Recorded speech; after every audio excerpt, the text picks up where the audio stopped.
tajuk saya malam ini adalah COVID-19 kini endemik. Sudahkah anda bersedia? So ada sebenarnya bila kita bercakap tentang COVID-19 sebagai endemik, ada banyak sangat persoalan yang bermain di fikiran kita, dan mungkin dengan saya punya perkongsian malam ini sedikit sebanyak dapat menjawab persoalan-persoalan yang berada di fikiran anda semua. Alright, so selamat datang saya ucapkan kepada anda semua dan terima kasih sebab hadir kepada Sembang Sihat pada malam ini. So saya rasa agak lama sebenarnya kita tak dapat mendengar majlis ilmu secara face to face kan. So malam ni kita jumpa dalam Zoom je lah. Alright, okay. So ini adalah serba sedikit apa yang saya akan kongsikan dengan anda semua pada malam ini. Okay, apa tu? Okay, kalau anda nak tahu, pada 1 September yang lalu, di kurang awal bulan hari itu, di Malaysia kita punya Menteri Kesihatan yang baru, YT KJ, ada memberikan satu statement media release dengan mengatakan bahawa di negara kita, Malaysia, pada penghujung Oktober nanti akan memasuki fasa baru. Fasa apa? Iaitu fasa endemik. So macam mana keputusan ini dibuat, apa yang mereka tengok, apakah key factor yang membuatkan Malaysia mengambil langkah ke hadapan dengan memasuki fasa endemik dalam menguruskan COVID-19 di negara kita. So sebenarnya ada banyak faktor. So yang saya nak kongsikan, kita akan dengar dengan lebih lanjut sebentar lagi. Alright, so bila kita cakap tentang endemik ni maksudnya apa? Dah boleh balik kampung ke ni? Okay, so siapa dekat sini, so bila kita cakap mengenai balik kampung ni agak sensitif sikit, agak sentimental sikit kan. So siapa dekat sini yang orang perantauan dah lama sangat tak balik kampung, tak dapat berjumpa dengan ibu bapa, ada tak? Boleh tuliskan di chat, sebab malam ni kalau boleh saya nak kita punya sesi ni more interaktif. Tak adalah saya seorang saja yang bercakap. Kalau anda nak bagi feedback atau respon boleh type terus dekat chat. So macam saya tanya tadi, ada tak sesiapa dekat sini yang berada di perantauan macam saya, dah lama sangat tak balik kampung, dah lama sangat tak dapat jumpa ibu bapa, parents masing-masing? Ada, dah lama tak balik. Okey, betul. So kalau macam saya sendiri, ialah office kita di Puchong dan saya pula orang Melaka. So memang kalau tak silap saya last time saya balik Melaka pun pada awal tahun masa New Year. Itu pun balik Melaka disebabkan kita ada urusan kerja, perlu outstation ke Melaka. So masa itulah saya ambil kesempatan sekejap untuk jumpa parents. So awal tahun, sekarang dah almost bulan 10. So almost 10 bulan dah saya tak dapat jumpa dengan parents saya face to face. So memang sangat-sangat lama, raya ke, puasa ke, takkanlah semua benda pun tak dapat jumpa. So bila kita cakap tentang endemik ni, adakah kita dah boleh balik kampung? Adakah kita dah dibenarkan untuk rentas negeri? Sebenarnya belum lagi. Okay. Betul, mungkin rentas negeri tu mungkin akan dibenarkan nanti, tapi kalau tengok berita, kalau tengok apa yang kerajaan kita umumkan, rentas negeri itu hanya akan dibenarkan bila kita punya vaksinasi untuk orang dewasa di negara kita dah sampai 90%, which is dah tak lama dah. Sebab kalau saya tengok figure yang terbaru setakat semalam, kalau tak silap saya, kita dah pun mencapai 85 ke 86%. So lebih kurang 5% lagi untuk kita capai target ni, dan kemudian barulah kita boleh balik kampung, barulah kita boleh tersenyum peluk mak bapak kita. Okey, so sebelum kita sampai 90% ni, apa yang kita perlu buat untuk pastikan diri kita dan ahli keluarga kita, orang yang tersayang, sentiasa dilindungi? Okay, ada beberapa caranya. Okey, so sebelum itu ada tak dekat sini yang before saya nak share sekejap lagi, ada tak yang dah sedia tahu apa beza pandemik, epidemik, endemik, yang mik ni? Tahu tak apa beza dia? Kalau tahu, hebatlah. Maksudnya anda seorang yang memang peka dengan keadaan sekarang. Okey, so saya nak explain sikit apa bezanya. Alright, so dia bermula dengan pandemik lah. Dia bermula dengan epidemik. Yang pertama yang tengah-tengah tu, epidemik. So epidemik ni apa benda? Epidemik ni bila berlakunya peningkatan kes ataupun sesuatu wabak itu di satu tempat sahaja. Maksudnya epidemik ni dekat satu kawasan, jadi tak merebak dengan meluas lagi. Contoh COVID-19 sebelum dia menjadi pandemik, dia adalah satu epidemik kerana COVID-19 ni dia datang daripada kawasan Wuhan, wilayah Wuhan di China. Okay, so semasa itu COVID-19 adalah epidemik sebab dia hanya berada di Wuhan, China. Tapi bila dah makin lama, dah berbulan-bulan, dah bertahun-tahun, so bila orang dah bergerak ke sana sini, virus pun dah mula merebak ke satu dunia. So kalau anda boleh tengok yang belah kanan tu adalah pandemik. So bezanya epidemik satu tempat je, dia belum merebak lagi. Pandemik pula dia dah merebak secara meluas ke seluruh dunia. Okay, so apa pula beza pandemik dengan endemik? Ini yang susah sikit kalau orang yang tak reti ataupun tak biasa dengar istilah-istilah ni. Okay, so endemik ini dia lebih kurang sama macam pandemik, tetapi pandemik ni dia lebih meluas. Endemik ni dia dah, virus tu dah terkawal sikit, and then bilangan kes tu pun dah semakin berkurangan.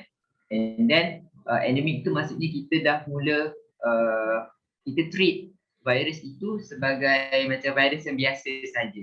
Sebagai contoh, kalau macam virus denggi, virus demam campak, ada setengah kawasan di dunia dia masih tak ada lagi ubat untuk treat denggi. So kes denggi itu memang akan sentiasa ada di kawasan tersebut, tapi taklah terlalu teruk dan dapat dikawal.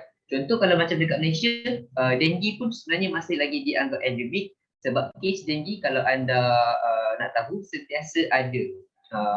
Tetapi taklah teruk kalau kita comparekan dia punya risiko je taklah terlalu teruk kalau compare dengan COVID-19. So itu adalah beza endemik dengan pandemik. Pandemik ni sangat-sangat teruk, endemik ni dia relax sikit. Okay, so seterusnya. Okay, so bila YBKJ dah cakap di Malaysia hujung Oktober kita akan berubah, kita akan tukar, kita akan masuk fasa yang baru daripada pandemik, kita akan masuk endemik. So ramai yang nak tahu apa perubahan yang berlaku di negara kita dalam macam-macam aspek lah. Okay, so ini adalah antara perubahan yang saya nak kongsikan kepada anda.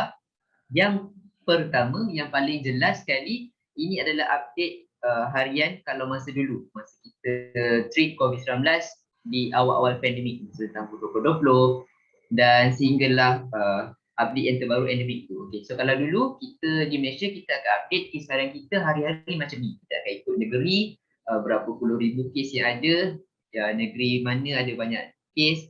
Kalau macam dulu Selangor orang selalu jadi champion, hari-hari tak nak mengalah, hari-hari Selangor yang champion paling banyak kes. Tetapi bila kita dah cakap kita akan masuk kepada fasa endemik, antara perubahan yang berlaku dalam segi announcement kes harian adalah ini adalah announcement yang baru, di mana kalau anda boleh tengok kita dah tak guna dah kes mengikut negeri semata-mata, tapi kita akan tengok dengan lebih luas, lebih menyeluruh. Kalau tengok dekat sini ada kes aktif, sembuh berapa orang, itu yang biasalah. Tetapi ada tambahan lagi. Kalau anda nak tengok dekat situ ada tambahan lagi. Yang dah vaksin dah berapa banyak peratus, yang belum, yang 1% berapa banyak peratus, yang ICU, hospital, kat kuarantin semua. So ini adalah antara keyword yang membezakan endemik dengan pandemik. Sebab kalau anda tengok, kalau dulu dia tak ada tulis pun kuarantin di rumah. Tapi bila kita dah masuk fasa endemik, kalau anda positif, anda hanya perlu kuarantin di rumah sahaja. Tak perlu nak pergi hospital, tak perlu nak pergi CPRC ke CAC ke macam-macam yang CC tu, tak perlu. So ini adalah salah satu perubahan. Ada lagi banyak lagi yang berubah. Seterusnya adalah ini antara perubahan yang dah pun berlaku di negara kita walaupun kita belum masuk lagi hujung bulan 10. So kalau saya rasa ramai pun dah tahu, antara perubahan yang paling ketara adalah kita punya industri pelancongan dah pun dibuka semula. Di mana yang baru ni adalah di Langkawi lah, sebab Langkawi dijadikan sebagai satu pilot project. Dia nak tengok dulu macam mana bila dia buka Pulau Langkawi ni, adakah kes akan menaik ataupun kes akan ada tetapi terkawal. Di mana kalau tak silap saya tengok berita semalam, bila dia buka je Pulau Langkawi ni untuk industri pelancongan, maksud orang dah ramai datang ke hotel, pantai apa semua, memang ada juga kes, tetapi kes tu taklah sampai beribu-ribu. Maksudnya kes tu boleh dikawal sebab antara syarat-syarat utama untuk anda boleh melancong adalah anda perlu lengkap 2 dos vaksin kan. Dah 2 dos, kemudian kita tunggu 14 hari. Dah cukup 14 hari, dah cukup pantang, baru boleh keluar, boleh dine in, boleh masuk shopping mall, boleh bersukan dan juga boleh melancong. So ini adalah perubahan yang ketara yang kita boleh nampak sekarang. And then ini adalah plan yang seterusnya lah selepas Pulau Langkawi. Mungkin ada 3 juga destinasi yang akan dicadangkan, iaitu Genting Highland, Melaka dan juga Pulau Kioku. Okay, so antara orang-orang yang akan terus grab chance ni adalah saya lah.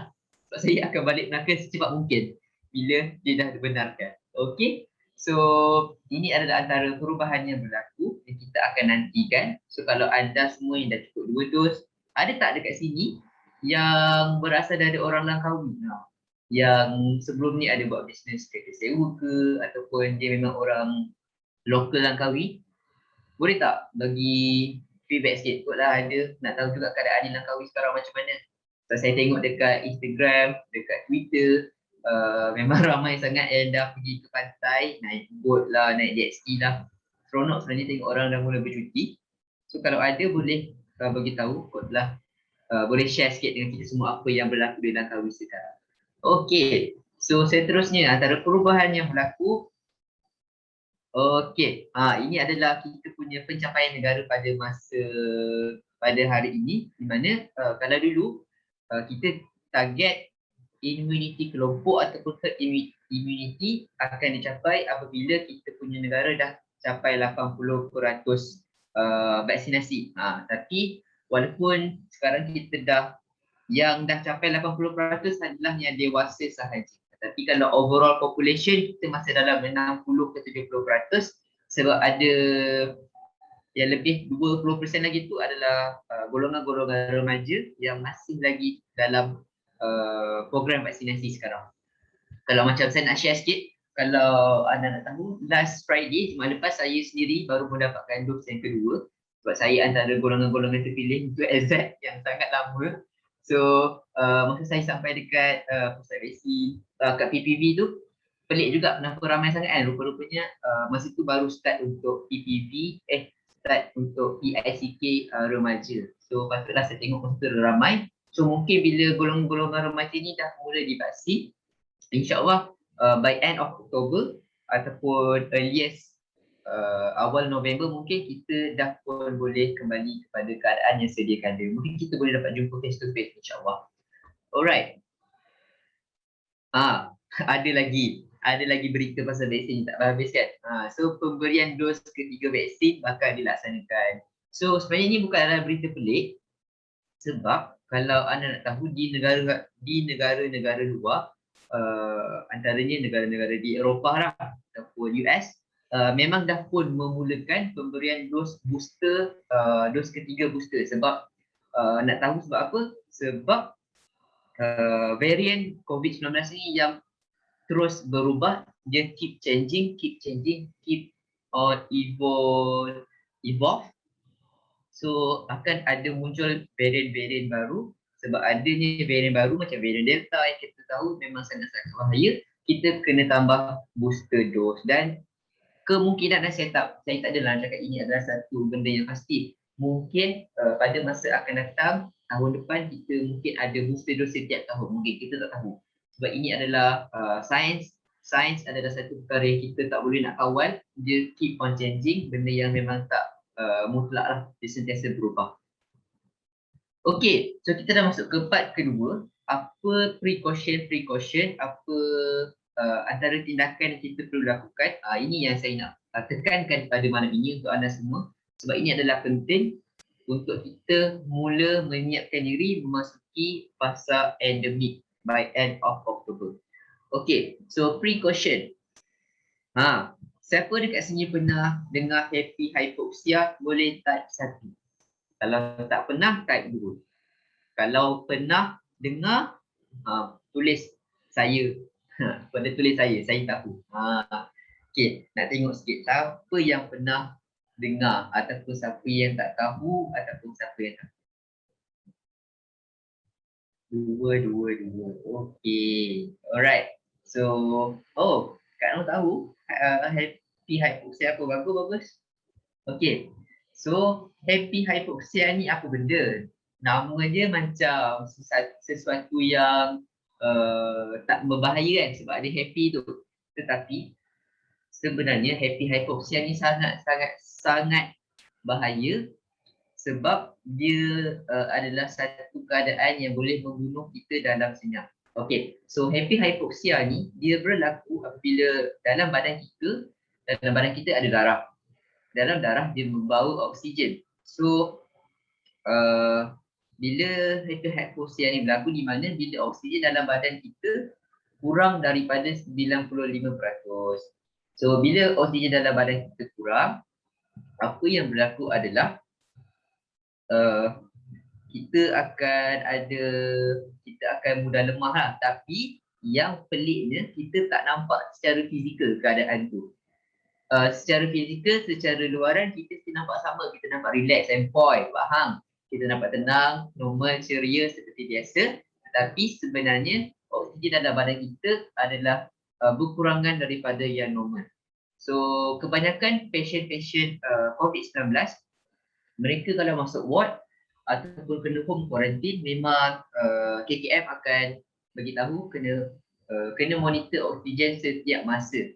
Kalau kurang daripada 95%, sangat-sangat bahaya, boleh terus report kepada KKM. KKM akan datang ambil dekat rumah untuk bawa ke hospital ataupun pusat quarantine. Sebab apa? Sebab bila happy hypoxia ni berlaku, dia boleh menjadi pembunuh secara senyap sebab kita kurang oksigen, di mana keadaan ni kalau kita tak dapat kawal dengan kita tak dapat kesan dengan awal, kita boleh meninggal.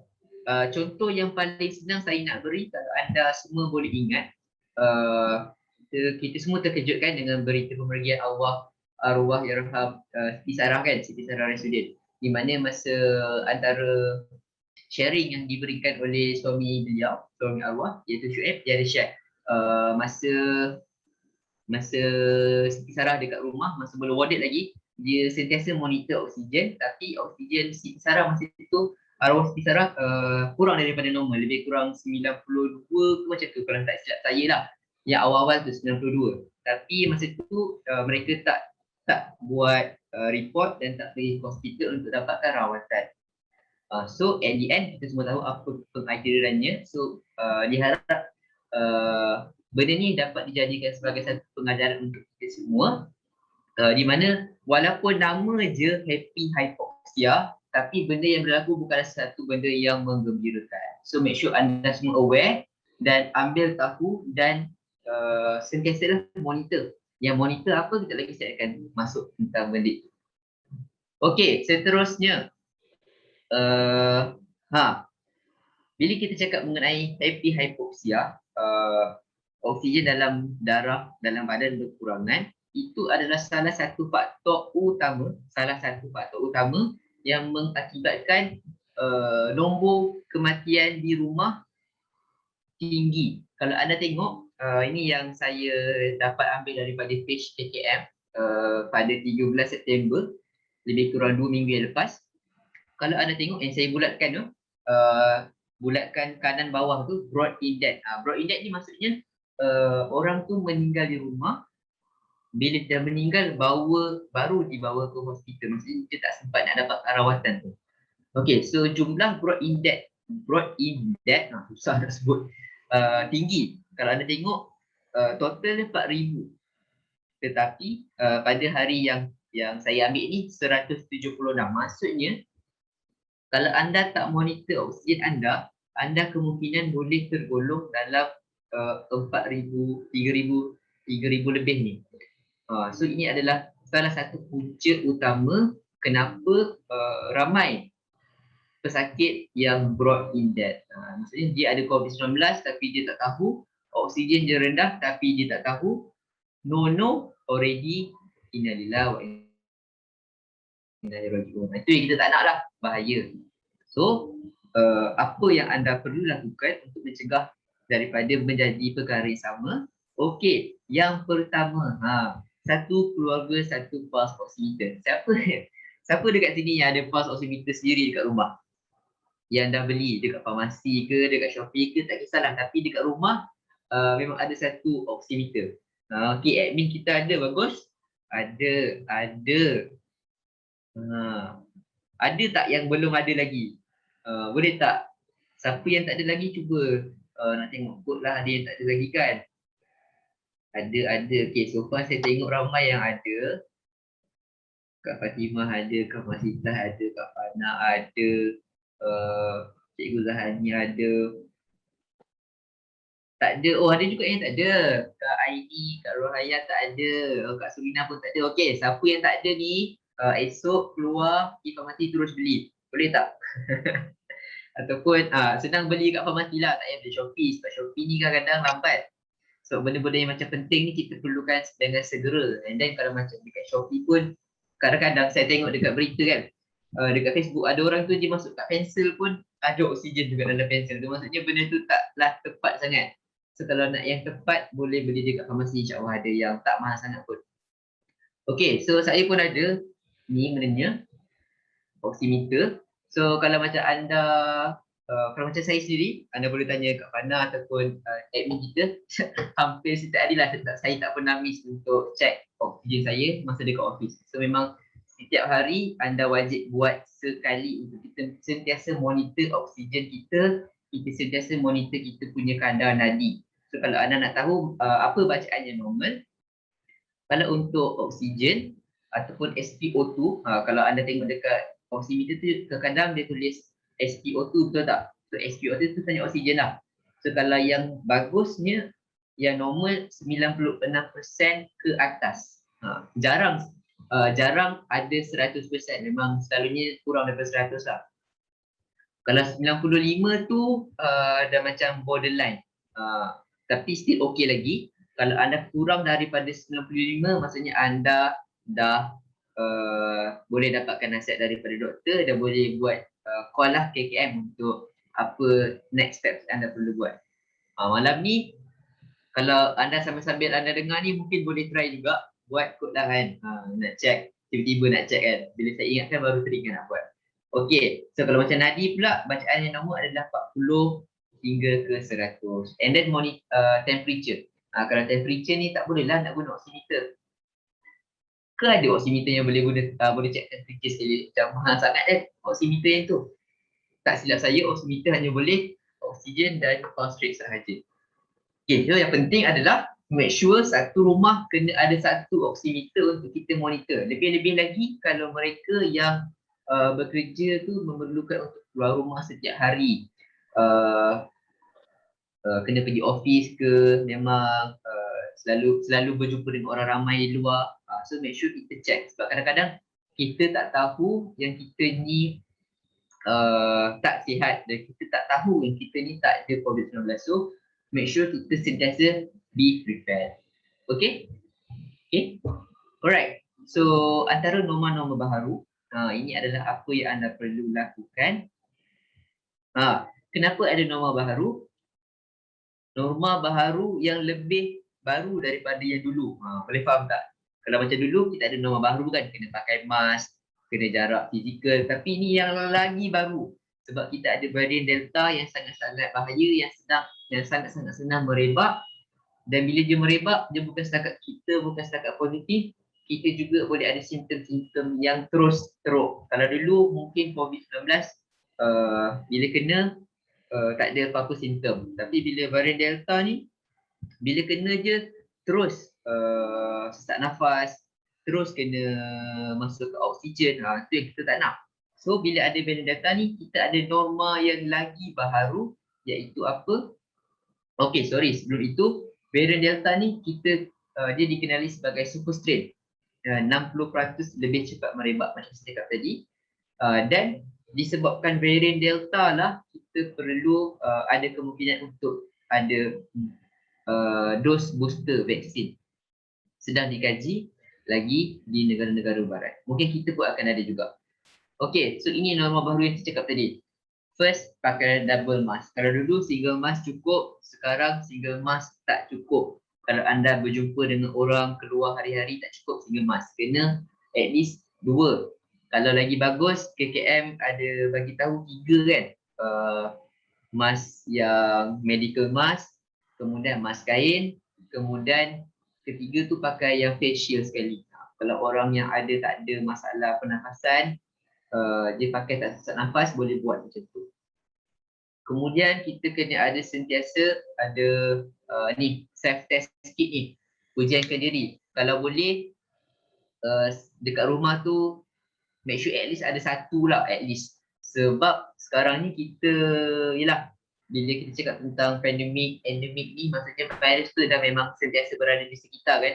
So tiba-tiba je kadang-kadang kawan call, aku close contact. Tiba esok abang pula call, abang pula close contact daripada office. Macam saya sendiri, hari tu abang saya close contact. So kalau dulu kita kena buat PCR test kan sampai 200, 300 keluar. Tapi kali ni kita hanya perlukan RM20 sahaja untuk kita buat test. So make sure kita sentiasa always ready. Kita dah siap-siap dah, ada semua ni dekat rumah, tak payah nak keluar lagi. And then kena ada pemeriksaan berganda. Yang kita self monitor lah, macam oximeter tadi, ataupun body temperature juga. So kalau macam saya memang alhamdulillah lah, lengkap semua ni. Saya ada extra self test kit pun ada, kemudian oximeter tadi ada, dan juga thermometer. Kalau tak mampu nak beli yang mahal, macam dekat kedai tu yang standing tu, yang scan dahi ataupun yang tembak dekat dahi, beli yang murah pun tak apa. Kan ada thermometer yang boleh letak bawah ketiak, dekat bawah tekak tu kan, boleh beli yang tu, tak mahal pun.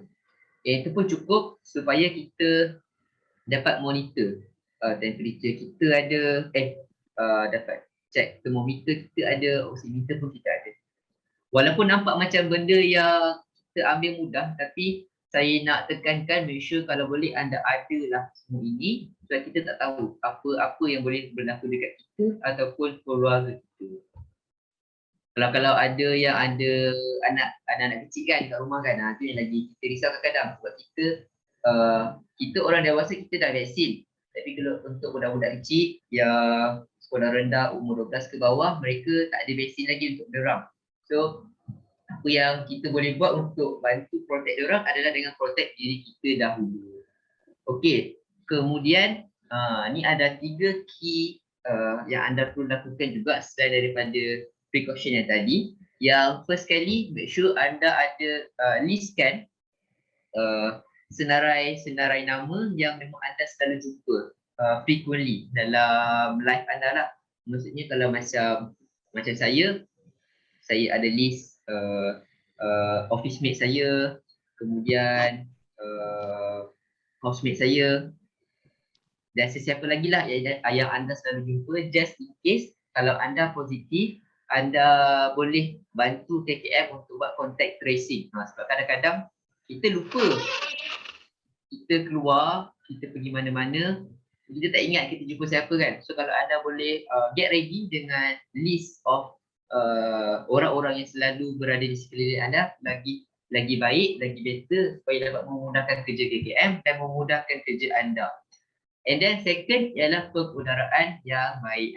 Yang penting balik kerja terus mandi. Betul, Encik Nick Rasman, betul-betul. Biasakanlah untuk selalu mandi terus bila dah balik daripada luar. Tapi kalau pelik juga kadang-kadang bila kita dah work from home ni, kadang-kadang kita dah terbiasa untuk tak mandi tu tak. Kadang-kadang kita buat kerja pun kita tak mandi. Kita bangun pagi terus buka laptop, start kerja, tak mandi lagi. Tapi kalau dah keluar rumah tu, lebih baik balik terus pergi mandi, baju dan pakaian yang kita pakai tu terus rendam dengan Dettol. Okey, sambung yang tadi, pengudaraan yang baik. So sebenarnya pengudaraan yang baik ini sangat-sangat penting, sebab kalau untuk mereka yang dah positif COVID-19, antara nasihat KKM adalah untuk dapatkan udara segar setiap hari. Di mana udara segar ni dapat membantu mereka untuk lebih pulih dengan lebih cepat lah. Tapi untuk kalau kita yang alhamdulillah tak positif lagi, masih dilindungi, alhamdulillah, kita perlu still perlukan pengudaraan yang baik supaya kalaupun kita bawa virus tu balik ke rumah, dia dapat keluar daripada dalam environment rumah kita lah. Jadi kita ada ventilation yang bagus. So ventilation yang bagus tu macam mana? Ventilation yang bagus tu kalau boleh dalam setiap bilik ada tingkap. So bila kita masuk bilik, kita buka lah tingkap tu luas-luas.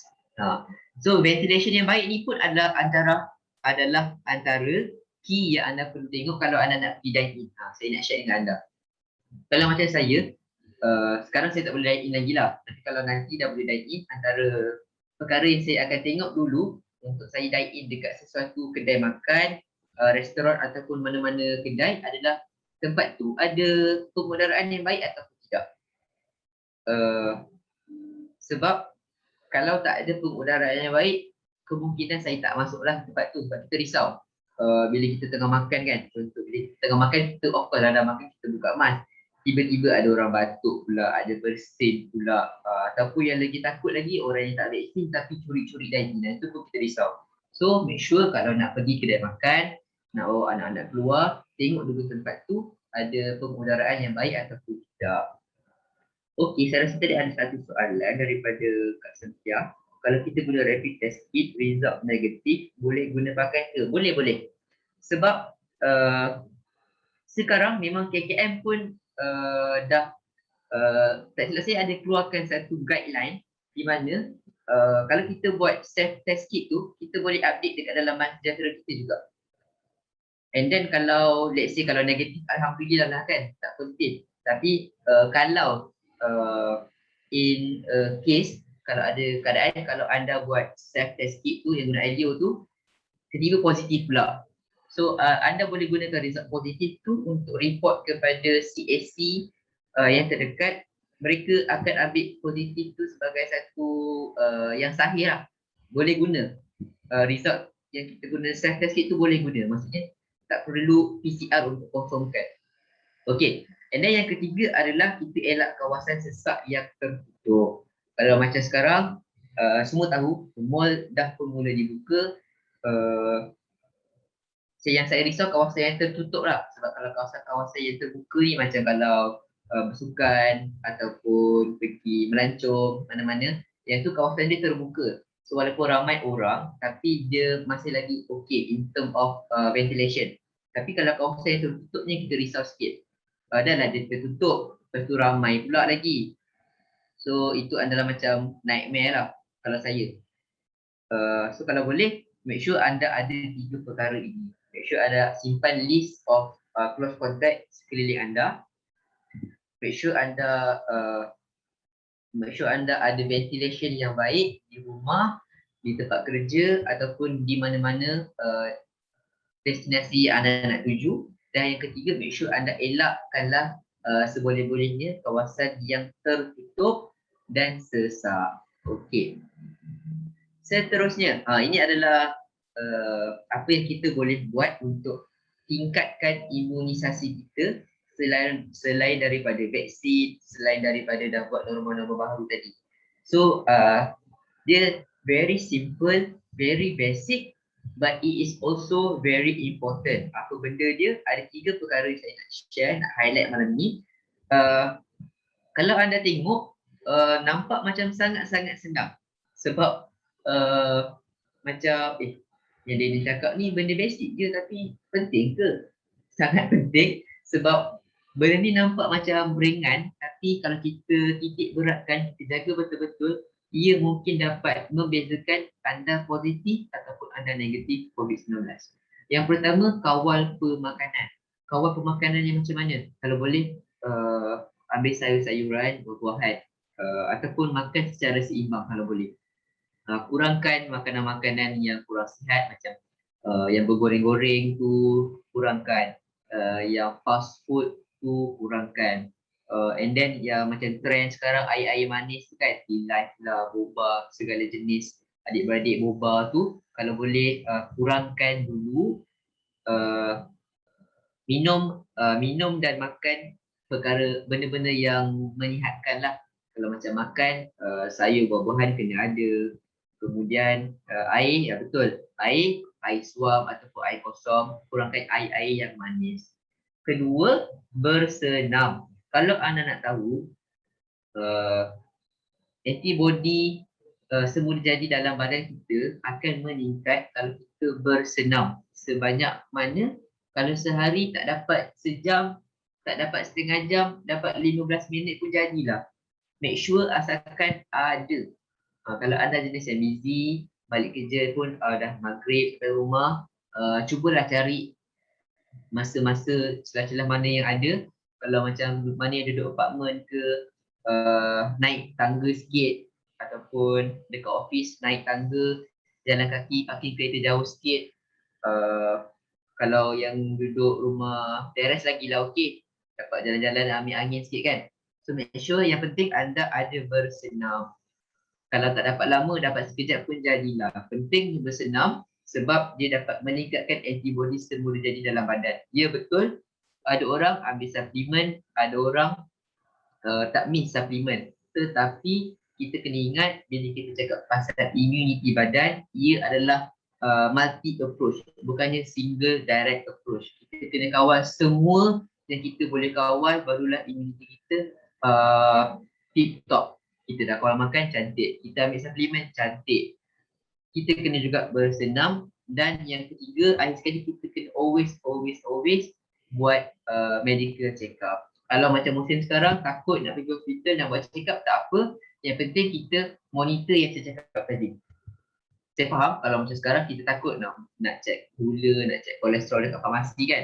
Tak payah pergi farmasi dulu. Kita check benda yang kita boleh semak dulu. Contoh apa? Macam yang saya cakap tadi lah. Kita check oksigen dalam badan kita cukup ke tidak.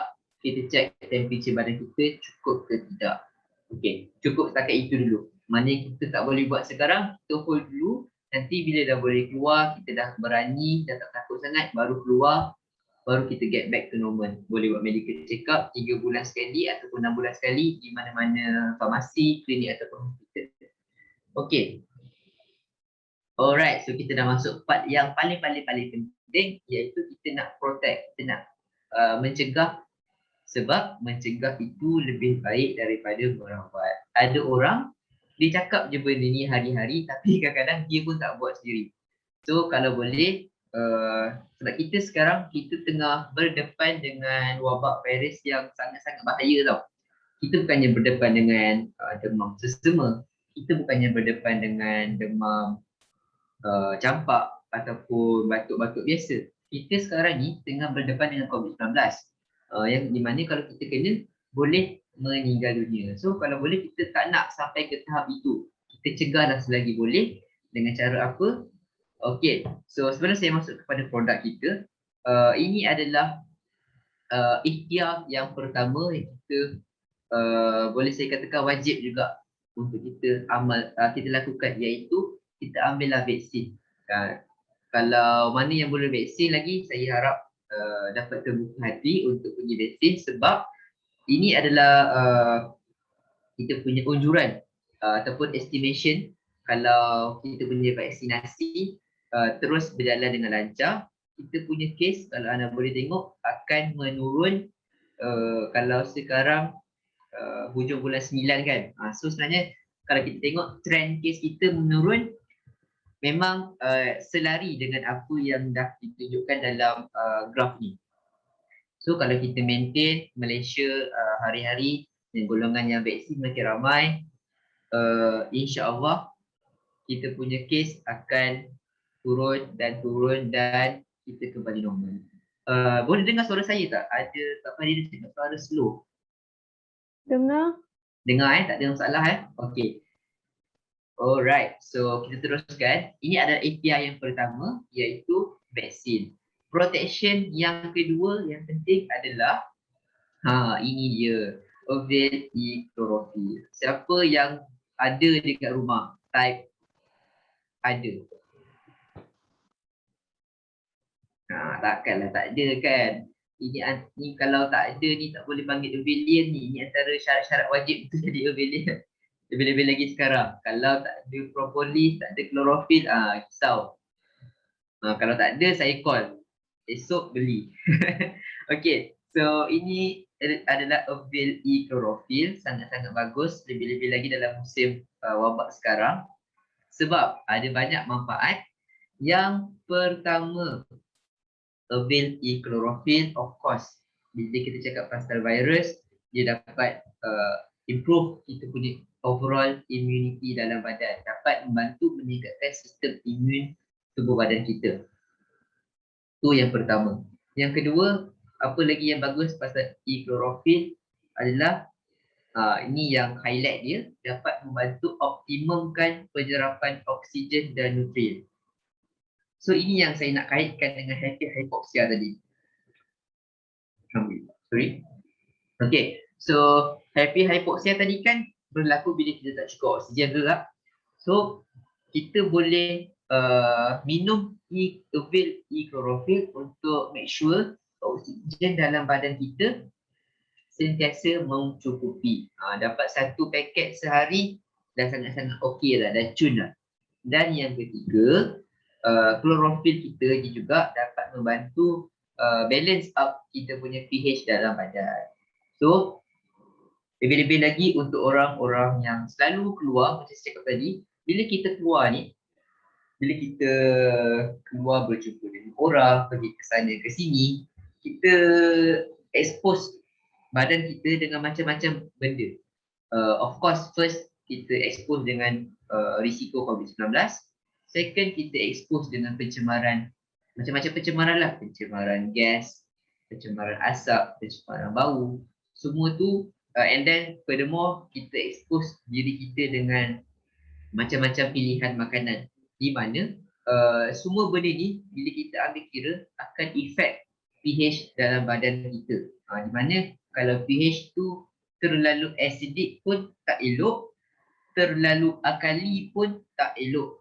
Dia kena balance, kena ngam-ngam, cun-cun je. So macam mana nak tolong balancekan pH kita ni? Avel E klorofil lah. Minum bacur 1 paket, lebih kurang 600 ke 700 ml air, goncang-goncang, dapat air sejuk lagi syok minum.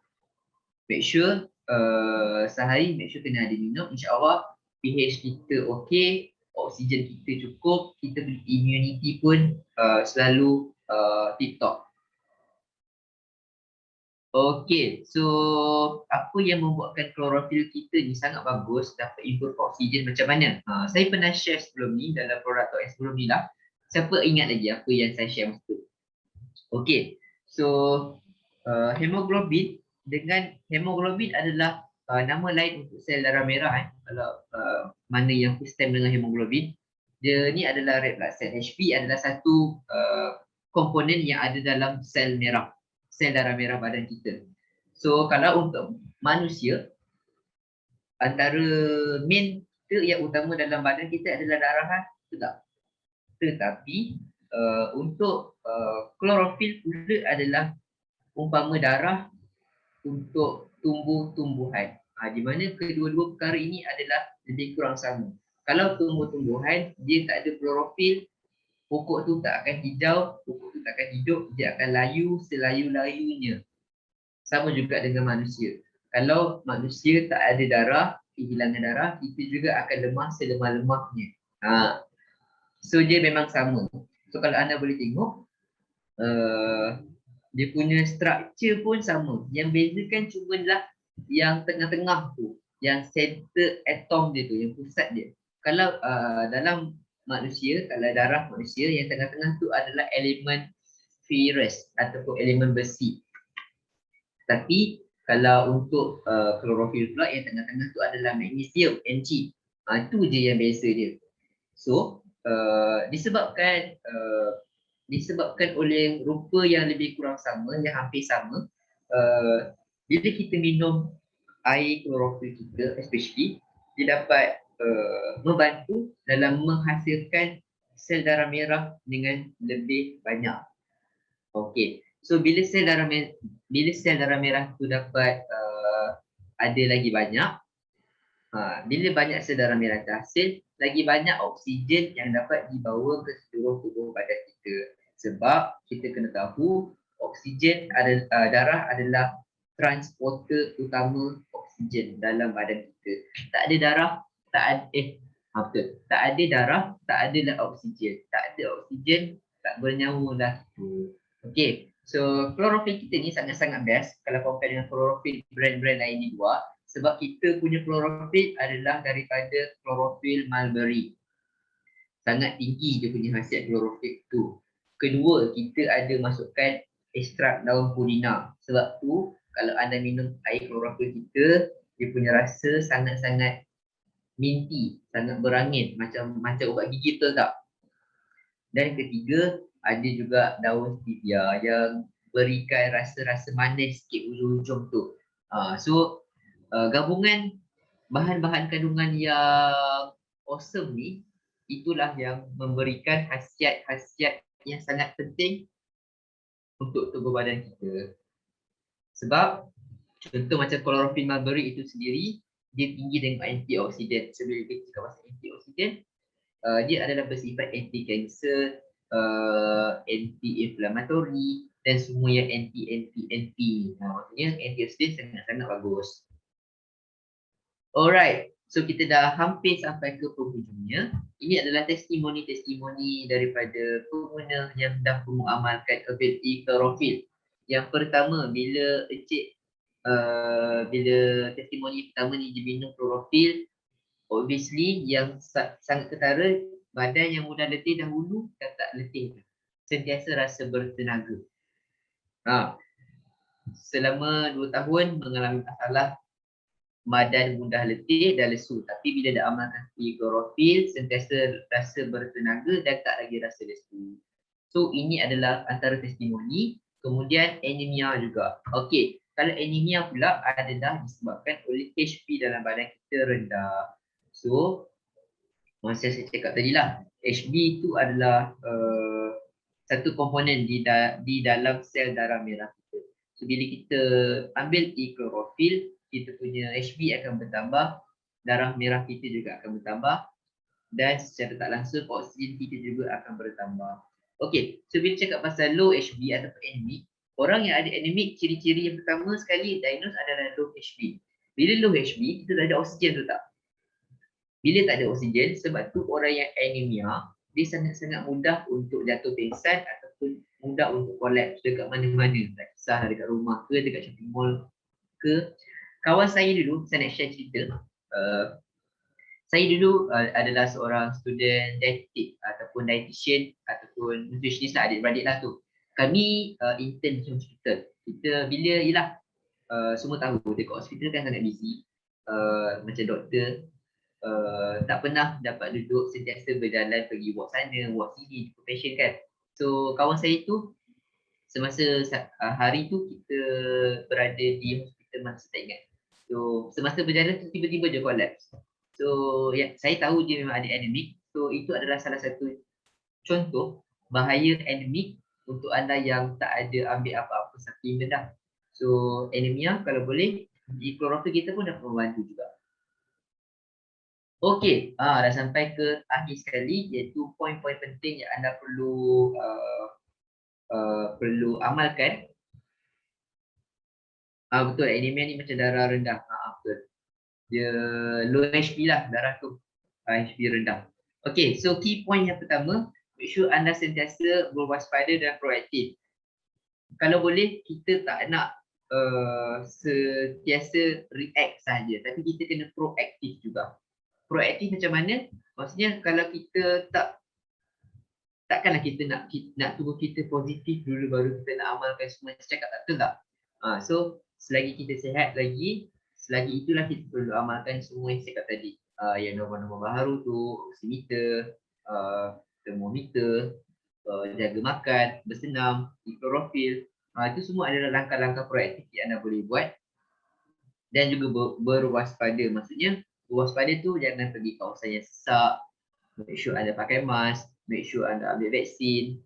Okey, key point yang kedua, kekalkan dan kawal kesihatan tubuh badan. Nak kawal kesihatan macam mana? Amalkanlah pemakanan-pemakanan yang sihat dan termasuklah di klorofil, propolis dan IPS. Triple protection yang kita bagi tahu selalu tu. And then vaksin itu ikhtiar. Ni betul. Ramai orang yang tolak vaksin disebabkan dia tak percaya dan dia sampai percaya dengan konspirasi-konspirasi yang ada di internet. Antaranya vaksin ni bila ada 5G boleh kontrol kita lah, apa semua tu. Saya pelik juga kadang-kadang. Tak adalah nak bermain sentimen apa, cuma vaksin ni adalah sains, dan sains bukanlah satu perkara yang kita boleh ambil mudah. Sains adalah satu perkara yang kita kaji dengan mendalam sebelum kita lakukan kepada human body. So maksudnya mungkin ada orang cakap, alah vaksin ni terlalu cepat dihasilkan. Kalau dulu nak sakit tu mungkin 5 tahun baru ada vaksin. Tetapi kita kena ingat di negara kita, bukan, di dunia sekarang, kita punya teknologi tu semakin berkembang. So kita tak perlu tunggu 2, 3, 5 tahun baru nak ada vaksin. Okey, dan yang paling penting sekali selain daripada vaksin, ambil klorofil lah macam saya cakap tadi. Make sure ambil 1 sachet sehari untuk pastikan badan kita sentiasa bertenaga, badan kita sentiasa cukup oksigen dan kita sentiasa dapat memberikan yang terbaik untuk diri dan keluarga. Okey, so saya rasa itu sahaja daripada saya. Terima kasih banyak